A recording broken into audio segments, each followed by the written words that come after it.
Nagsimula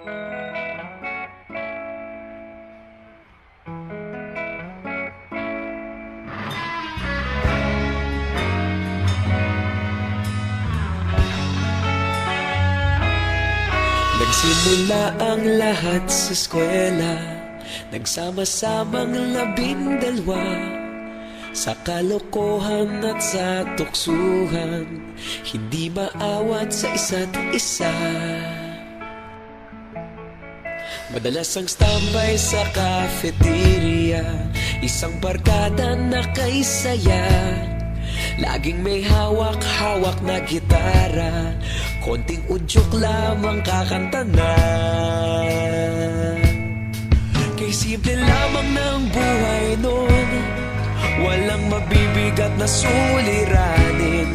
Problema lamang laging kulang ang datong. Sana napunta ang panahon? Sana nga ba? Sana nga ba? Sana napunta ang panahon? Sana nga ba? Sana nga ba? Sana napunta ang panahon? Sa unang ligaw kayo'y magkasama, magkasabwat sa pambobola. Walang sikreto kayong tinatago, okay sarap ng samahang barkada.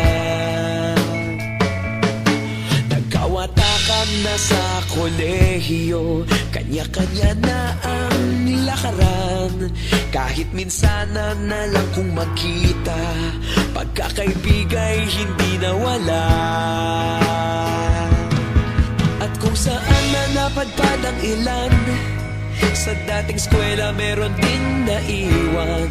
Meron pa ngang mga ilang nawala na lang, nakakamiss ang dating samahan. Sana nga ba? Sana nga ba? Sana nga bang barkada ngayon? Sana nga ba? Sana nga ba? Sana nga bang barkada ngayon?